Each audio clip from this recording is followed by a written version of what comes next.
You wouldn't expect a magical girl anime to be dark, brutal, shocking, and existential, but Madoka Magica is all of those things. Actually, the name of the show is something like Puella Magi Madoka Magica, but I'm just going to call it Madoka Magica because that is so much easier to say. Gotta give a shout out to my daughter for recommending this one. She has a YouTube channel, but all her videos are delisted right now. I'm still gonna give her a shout out because that's just what I do here, so thank you for that. I'm gonna keep this spoiler free as usual, but I do think you should know at least one thing. I think it's necessary to know that this show is not what it looks like. That's all. This show is not what it looks like. First of all, this is old news. Probably everybody already knows this, but if you're not familiar with this thing, it's important to know because I think the wrong types of people might choose to watch this or choose not to watch this based on the initial appearances. If you're looking for something like Cardcaptor Sakura or Sailor Moon, some happy, typical magical girl thing to make you feel good, this is not it. So you might be a little disappointed if that's what you're looking for. And on the flip side, if you do not watch those kinds of anime, you don't want to watch something this cute and like it was aimed at young girls, then you might overlook this and you would be missing out as well because this is not what it seems. There's a lot of very mature, very complex, and violent and shocking subject material here. Now it's not like super graphic or anything, but it gets dark, okay? So this is a magical girl series, but it's unlike any other magical girl series out there. The show starts off and you see this, you already see a glimpse of it because we're seeing a scene of the future of what could be basically, and the world is falling apart, there's just chaos and destruction everywhere. We see this girl who is about to die. And Madoka, our hero, our heroine, she's watching all this take place, and this little like spiritual cat-like creature tells her that she has the power to change this. She can change fate essentially. And then she wakes up. It was all a dream, or was it? Not really a dream, more like a vision. And the little spiritual cat guy is there, and he wants to turn her into a magical girl. She has to sign a contract with him in order to do this. And she doesn't really know what that entails, but it's a big decision and it's not one that she's taking lightly. She goes to school and it seems one of her classmates is also a magical girl, and she gets tangled up in the situation. She runs into this sort of distorted area with witches, and that's the whole problem, is that these witches are attacking the city. They sort of open these portals to other dimensions, and the magical girls are the only ones who can see them and fight off these witches.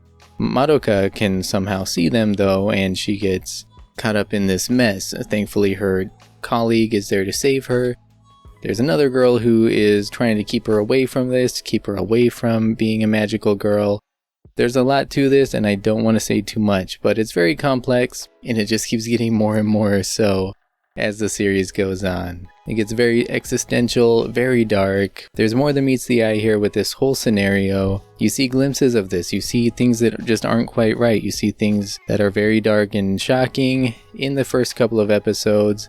By episode 3, you know that I'm in for something crazy here. It's a 12 episode series and it takes its time. Somehow it takes its time really getting to the conclusion until we really know what's going on, until we really see the characters and their full potentials and everything. It starts out making you believe it's going to be just another typical magical girl series. Lots of cute everyday slice of life type stuff going on in their personal lives. We see their families and their friendships and this and that, and it seems innocent enough, but it gets more and more serious as the thing progresses. Honestly, it's not a show for the kids. I mean, older kids maybe, but it's definitely not another Cardcaptor Sakura, that is for sure.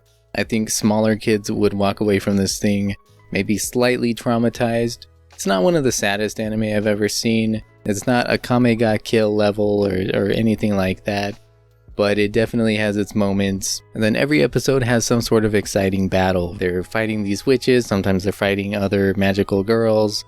There's always some big epic battle happening in every episode, and these are very cool, I must say. The first magical girl we see, she has this power to like summon all these guns, and she's just firing all these different rifles that are like suspended around her in the air. She's killing these witches that way, and reminded me of something from like Fate Unlimited Blade Works, you know, where they just summon all these weapons around them and just send them off. Very cool stuff, man. The visuals are very cool here. For the everyday, you know, stuff outside of the witches domains, everything looks kind of typical. Everything has sort of like almost a muted look to it though.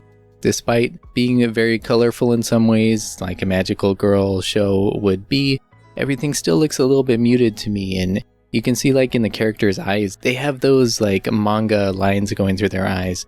They're not glowing, bubbly eyes like we usually see. No, they have these lines just like in the manga. Kind of gives them a darker, more serious look to them. Whenever these witch spots pop up though, it really feels like they're in another dimension. It feels like you're being taken to some other troubling place because the visuals change from your typical anime to like something out of a twisted Monty Python skit. It's like these almost like different paper cutouts and things, and really bizarre as a witch's dimension might look. Everything's twisted and distorted, and you see some really weird stuff, which is a cool effect, right? Overall, it looks great. The music is catchy, and the voice acting is all great. I watched it subbed. The opening theme throughout the whole thing is just like super happy and upbeat, kind of. Again, it shows you little glimpses of things that might suggest otherwise.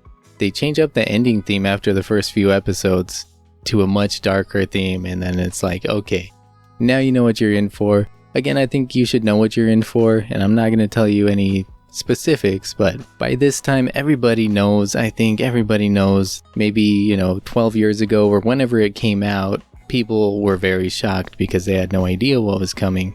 I think it's better to know. It does have a nice soundtrack though. There's a lot of like sort of operatic electronic music, like operatic techno or something, and rock music, maybe symphonic rock or metal, that kind of stuff. Very cool, very epic, catchy stuff. But really, this show just draws you in with the characters and with the story. And as you're finding out more and more about what's really going on here, it's going to blow your mind, it's going to surprise you, it's going to shock you, it's going to terrify you. And again, you're still holding on to this hope the whole way through though. You got to hold on to this hope.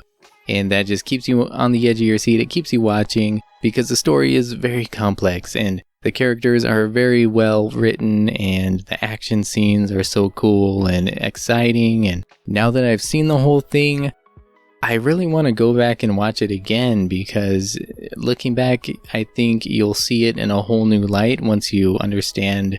Once you've seen the last few episodes that explain everything, it's like, oh, okay, this makes sense. I want to see this with what I know now and see how I feel watching it over again. It's that good that I would definitely watch it again. Highly recommend this one. Apparently there was a spin-off series, which I've heard mixed things about. Haven't checked it out yet, but it's out there. There's also a few movies. They did a trilogy of movies. The first two are basically recaps of the series. The third one is sort of a sequel of sorts, and I'm also excited to check these out in the near future. Haven't had a chance to dive into any of this yet, but let me know if you've seen any of these things. And let me know your thoughts on Madoka Magica too. Even with what I had heard, which was very little, I was still surprised and I was still blown away by this thing. I did not expect that. I thought this was gonna be some, disturbing, I'm sorry I watched this thing, like, I was kind of imagining something with the vibes of like Doki Doki Literature Club, if you're familiar with that, or just something truly awful. It's not truly awful. It's actually quite good, and yeah, it'll tug at the heartstrings, but definitely watch it. Highly recommend it. I think that's all I've got to say today, but thank you so much for watching. Let me know your thoughts, and I will see you next time. Take care.